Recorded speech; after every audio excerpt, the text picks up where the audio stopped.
रोडीअ में वैक्सीन वठण मुतालबनि जी मंशा लाइ 1 महीने खां ईपीआई हिफ़ाज़ती टुकनि जा सेंटर बंदि करे छॾिया आहिनि, जंहिं करे सिर्फ़ रोडी तालुके में 7,000 जे लॻभॻि मासूम ॿारड़ा ख़तरनाक बीमारियुनि जे थींदड़ वैक्सीन खां रहिजी विया।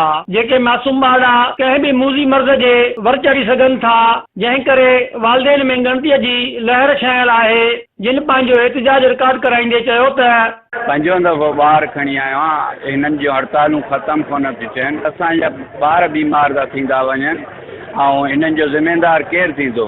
चक्कर आए साईं, बार बार नंढड़ो मासूम ॿार टुको हणा हिते जी बार हड़ताल लॻी पिया, बार हड़ताल लॻी पिया। टुको हणाईंदा त ॿार खे वापसि जेको तरीक़ो न आहे हिननि जो। बार हिनखे चओ ॿार खे टुको त हणो न, हड़ताल में पाण ॼाणियो। शहरुनि सिंध हुकूमत ऐं सिहत खाते खां मुतालबो कयो आहे त हू सुतल अघूर निंड में जागी ईपीआई सेंटर खोलाए हज़ारे मासूम ॿारनि जूं ज़िंदगियूं बीमारी जे वर चढ़ण खां बचायूं वञनि ऐं शहरुनि में वधंदड़ बेचैनी पिण ख़तमु कराई वञे।